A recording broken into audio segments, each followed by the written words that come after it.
پہ مقدمہ درج ہوا ہے، اور پاکستان میں بھی سازشی لوگ تبلیغی جماعت کو نشانہ بنا رہے ہیں یا زائرین کو نشانہ بنا رہے ہیں۔ حالانکہ یہ وائرس امریکہ جیسے ماڈرن ملک میں بھی 2,500 ہزار لوگ ایک ایک دن میں مار رہی ہے۔ جو سیٹلائٹ کے ملک ہیں اور جو ہائی ٹیک کے ملک ہیں وہاں بھی اس کا کوئی تدارک نہیں ہو سکا۔ ہمیں احتیاط کرنی چاہیے، اور اگلے ہفتے سے رمضان مبارک شروع ہو رہا ہے، ہم اللہ سے مدد مانگیں، اللہ سے دعا کریں، اور اللہ ہی ہے جو ہمیں اس موذی مرض سے نجات دلائے گا۔ اللہ کے بغیر ایک دن کا بھی توڑا نہیں جا سکتا۔ سو اللہ کی ہمیں ایک بابرکت مہینہ آ رہا ہے جس میں ہم نے عبادتیں کرنی ہیں۔ اگر آپ نے، ویسے تو میں سمجھتا ہوں کہ اب سیاست، اور میں نے آپ کو پچھلے ہفتے کہا تھا، کل بھی میں نے وزیر اعظم صاحب سے درخواست کی ہے جی سارے میڈیا سے صلح کریں۔ انشاءاللہ پرسوں بھی میں میٹنگ کروں گا اور اس میں آپ کو مثبت خبر دوں گا، کیونکہ میرا کام یہ نہیں ہے، لیکن میں نے ان کو یہ کہا ہے کہ میڈیا نے جس طرح کورونا میں اپنی ذمہ داریاں نبھائی ہیں اور جس طرح قوم کو روشناس کرایا ہے، وہ اس بات کا تقاضا کرتا ہے کہ اگر ہماری تھوڑی بہت سرحدی جھڑپیں ہیں تو یہ ختم ہونی چاہیے۔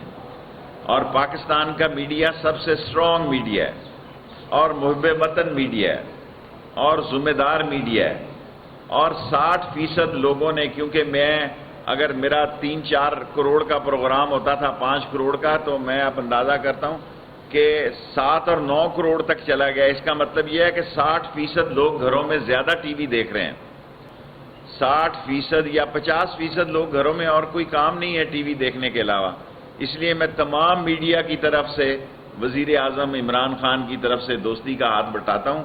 انشاءاللہ سوار کو میری ایک تفصیلی میٹنگ ہوگی اور اس میں اچھی خبریں ہوں گی۔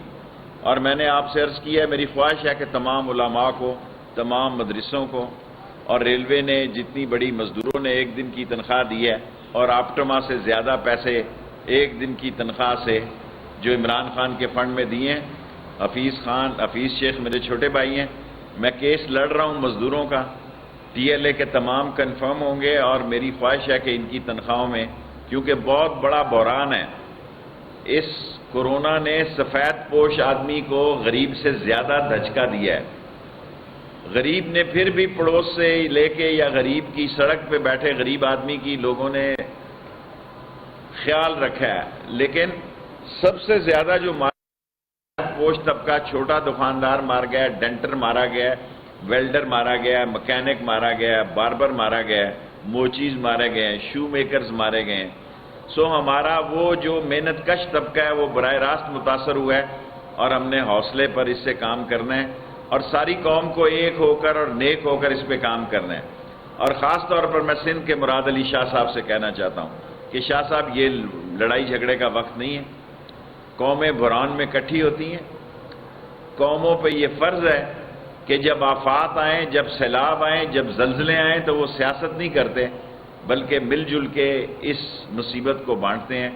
میں آپ کا مشکور ہوں، اور انشاءاللہ تعالی کل آپ کو 11 بجے جو 1000 پیکٹ بھی ہیں اور کوئٹہ کے لیے، چمن کے لیے ٹرین کو بھی روانہ کریں گے۔ جی وہاں سے کورونا کی جو تعداد ہے پنجاب سے کافی کم ہے، لیکن وفاق کی جو وزیر ہے وہاں پہ علی زیدی، باٹا، گورنر، وہ روز وہاں پہ گولہ باری کر رہے ہیں پولیس مراد علی شاہ پہ۔ دیکھیں، یہ پہلے گولہ باری سندھ کی طرف سے ہوئی، نہیں ہونی چاہیے تھی۔ اب میں اس بات کو بڑھانا نہیں چاہتا، میں ایک پولیٹیکل ورکر ہوں اور پاکستان کی پارلیمنٹ میں سب سے سینئر وزیر اور سینئر پولیٹیکل ورکر ہوں۔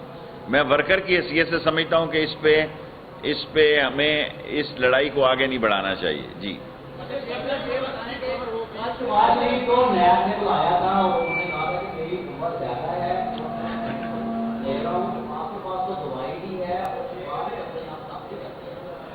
میں نے دم کیا تبھی شہباز شریف کل گرفتاری سے بچ گیا، اور میں نے اس کو وہاں آپ کے ذریعے ہفتے کے دن میں لاہور میں اس کو پیغام دیا تھا۔ ان کا کیا خیال تھا؟ ان کا خیال تھا یا عمران خان کی حکومت معیشت کے ہاتھوں تباہ ہو جائے گی یا کرونوں کے ہاتھوں ختم ہو جائے گی، اور یہ آئے آخری فلائٹ پکڑ کے۔ لیکن میں نے آپ کو کہا تھا کہ وہ 20 مارچ کے بعد آئے گا یا 20 مارچ کے نزدیک آئے گا، ایک نہیں 10 مرتبہ کہا تھا۔ اب وہ یہ سوچ کے آئے تھے کہ اگر سارا لاک ڈاؤن ہو گیا، کارخانے بند ہو گئے، ایکسپورٹ ختم ہو گئی، آئی ایم ایف کی قسط آ گئی اوپر سے، ڈالر مہنگا ہو گیا، تو یہ گورنمنٹ ویسے ہی اپنے تمام ہو جائے گا اس کا، یا وائرس پھیل گیا۔ اللہ کا شکر ہے عمران خان کی اسٹریٹجی یہی تھی کہ وائرس اور لوگوں کی زندگی کے درمیان ایک راستہ نکالا جائے۔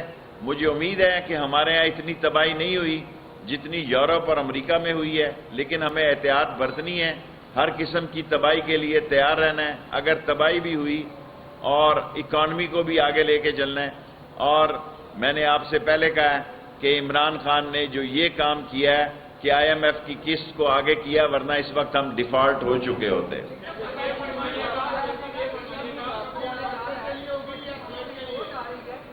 دیکھیں رپورٹ تو پہلے ہی آپ نے آئی پی پی کی آؤٹ ہو گئی ہے، اس حکومت میں کوئی چیز تو چھپتی ہے نہیں، آپ بڑے تیز ہیں سارے نمائندے۔ ابھی میں نے آئی پی پی نہیں پڑھی لیکن آپ کے پاس پہنچ گئی ہے۔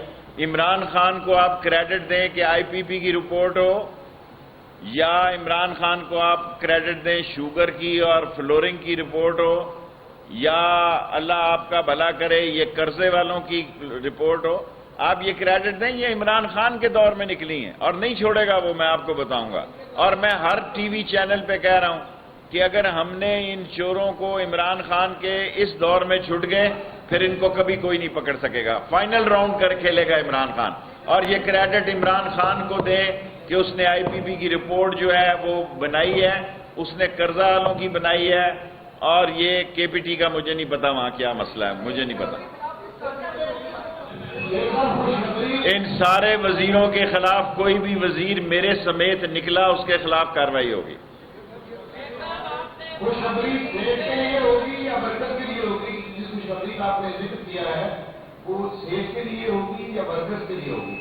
مجھے نہیں معلوم، میں سمجھتا ہوں کہ ہم اپنی پوری کوشش کر رہے ہیں عمران خان کی لیڈرشپ میں، اور یہ چاروں رپورٹیں جو ہیں کے پی ٹی کا آپ نے سوال کیا، مجھے پتہ نہیں وہاں کیا ہوا ہے، کیا مسئلہ ہے وہاں کا، لیکن 3 رپورٹوں کا مجھے پتہ ہے۔ آئی پی پی کا انرجی کا میں ممبر ہوں، اس میں میں بیٹھتا ہوں، شوگر مل میں شوگر کے کیس میں میں ای سی سی کا ممبر ہوں، بیٹھتا ہوں، تیسری کمیٹی کا بھی میں ممبر ہوں، میں بیٹھتا ہوں۔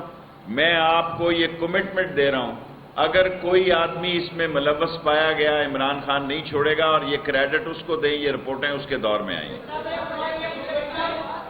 آپ کا سوال ہو گیا۔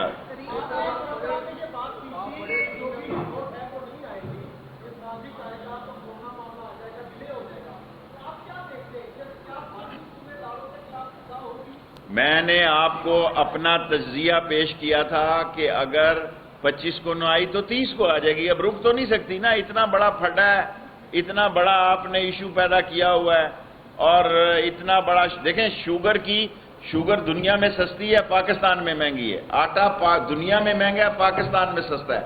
یہ کیس میں نے فلور مل سے شروع کیا تھا کہ گندم ایکسپورٹ نہ ہو، چینی تو بعد میں نکل آئی اندر سے۔ وہ تو دیکھیں میں تو پہلے آپ کو بتاتا رہا کہ نہیں ایکسپورٹ ہونا چاہیے آٹا، ای سی سی میں بھی کہا نہیں ہونا چاہیے، کیبنٹ میں بھی کہا، اب جنہوں نے کیا وہ بھگتے ہیں۔ مجھے نہیں پتا کہ پنجاب میں یہ نزلہ کس پہ گزرے گا۔ سبسڈی ہم نے نہیں دی، اسد نے، دیکھا مجھے نہیں پتا، اسد عمر نے سبسڈی نہیں دی، میں وہاں خلاف تھا اس کے، فیصلہ سبسڈی کا پنجاب میں ہوا ہے، اور یہ فرنزک رپورٹ کا آپ کو انتظار کرنا ہوگا۔ ہم نے آج لیٹر لکھا ہے کہ ہم 25 کو بھی چلانے کے لیے تیار ہیں، پہلی کو بھی چلانے کے لیے تیار ہیں، 28 ٹرینیں چلائیں گے، باقی 15ویں روزے کے بعد چلائیں گے، کیونکہ ابھی لاک ڈاؤن ہے۔ اگر لاک ڈاؤن نہیں کھلتا تو لوگ اسٹیشنوں پہ کیسے آئیں گے؟ فریٹ ٹرینیں چل رہی ہیں، فریٹ ٹرینوں میں ہمیں ظاہر ہے کہ ساری دنیا بند ہے، نہ کولا باہر سے آ رہا ہے، نہ کنٹینر آ رہے ہیں، نہ مال ایکسپورٹ ہو رہا ہے، نہ امپورٹ ہو رہا ہے۔ سو ریلوے کے لیے بہت بڑا امتحان ہے، اس سے نکلیں گے انشاءاللہ۔ Last 3 question.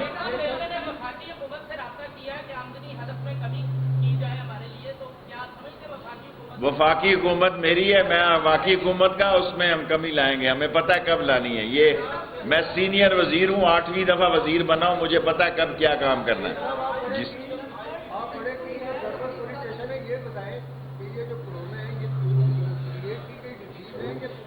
یہ مجھ سے بڑا سوال پوچھ رہے ہیں، میں اتنا بولا نہیں ہوں، شکر ہے خدا کا یہ پاکستان، کرگستان، تاجکستان، ترکمنستان، ایون ہندوستان اور یہاں اتنی تیزی سے نہیں پھیلا. اگر خدا نہ خواستہ یہاں یورپ اور امریکہ ویسا حال ہو جاتا پھر تو ہم لگے ہی گئے تھے. میں نے جتنی بات کہنی تھی اس سوال کو اسی پہ رہنے دیں. میں آپ کی بہتری کے لیے کہہ رہا ہوں. یار یہ میں چاہتا نہیں ہوں کہ آپ ایسے سوالات کریں، آپ مجھ پہ چھوڑ دیں. ہاں جی، پینک نہیں کریٹ ہونا چاہیے، کام ہونا چاہیے. آپ کا ہو گیا سوال.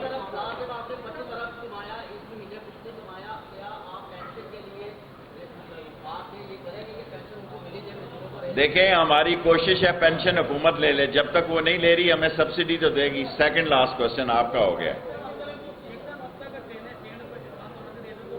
1 ارب روپیہ ہفتے کا نقصان ہے ہمیں، 5 ارب روپیہ مہینے کا نقصان ہے. ہمارا سارا فریٹ بند ہے اور فریٹ بہت معمولی چل رہا ہے. 4 5 6 ٹرینیں چل رہی ہیں 15 کی جگہ اور پیسنجر ٹوٹل کلوز ہے. آج ہم نے خط لکھا ہے، بورڈ میں فیصلہ کیا ہے کہ آپ یا 25 کو چلائیں یا پہلی کو چلائیں. کل ہم 11 بجے تفتان کی ٹرین چلائیں گے. اچھا سیکنڈ 2 لاسٹ کوشچن بس آپ کا ہو گیا. اس میں ندیم بابر، عبدالرزاق داؤد کی کمپنیاں ملوث ہیں. میں سلیقے سے یہ کہہ سکتا ہوں کہ یہ آئی پی پی کی رپورٹ عمران خان نے نکلوائی ہے اور جو وزیر جس رپورٹ میں ملوث پڑے گا اس کو پھکی دی جائے گی. عمران خان کے دور میں اگر پھکی نہیں ملے گی اس وزیر کو تو کب ملے گی؟ Last question.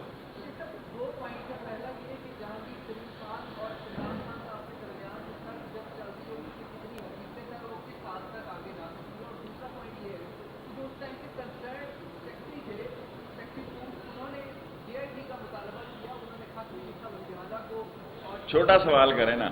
دیکھیں Imran Khan, Jahangir Khan P T I کا ایک اہم آدمی تھا، اب وہ کہاں ہے؟ میری اس سے ملاقات نہیں ہے. یہ فیکٹ ہے کہ وہ تحریک انصاف میں اس کی بڑی خدمات ہیں، لیکن چینی کا جو مسئلہ ہے وہ ایک آسان مسئلہ نہیں اب رہ گیا. یہ شوگر مل والے، ہم ایوب خان نے مجھے بلایا 1968 کو، اس نے کہا تو مجھے چینی چور کہتا ہے باہر. میں نے ایوب خان کو، حالانکہ وہ کمشنر مجھے لے کے گیا، میں نے کہا ساری دنیا تمہیں چینی چور کہتی ہے، سارا راول پنڈی کہتا ہے. اس نے کہا لے جاؤ اس کو باہر، یہ بڑا اسٹوڈنٹ لیڈر بنتا پھرتا ہے. چینی ایک ایشو ہے. جہانگیر ترین پی ٹی آئی کا اہم ممبر تھا. اگر عمران خان جہانگیر ترین سے فاصلہ کر سکتا ہے تو دوسرے وزیروں سے بھی کر سکتا ہے جو جہانگیر ترین سے کم اہم ہیں. اگر جہانگیر ترین سے عمران خان فاصلہ کر سکتا ہے جو اس کے بہت ہی قریبی اور بنیادی دوستوں میں سے تھا، تو پھر یہ وزیر تو ٹیکنوکریٹ وزیر ہیں، یہ تو ہلکی پھلکی موسیقی ہے، اس کے لیے تو کوئی فرق نہیں پڑتا. لاسٹ کوشچن بٹ صاحب کا.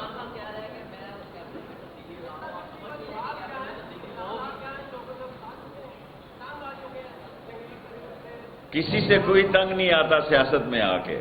یہ سیاست ایسی چیز ہے، ایک الیکشن کے بعد دوسرے الیکشن کی تیاری کرتا ہے. دیکھیں رپورٹیں عمران خان کا یہ منشور تھا کہ یہ سارے لوگ مافیاز جو ہیں اس کو نکیل ڈالے گا، قانون سے شکنجے میں لائے گا.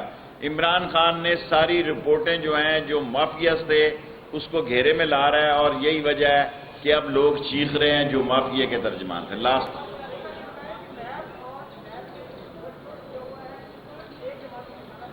کوئی نیب نے گٹھ جوڑ نہیں کیا ہوا ہے. اگر ہم نے بھی یہاں رہنا ہے اور جو کچھ معاملات ہیں، شہباز شریف کے خلاف انتہائی سیریس کیس ہیں، حمزہ شہباز کے خلاف انتہائی سیریس کیس ہیں.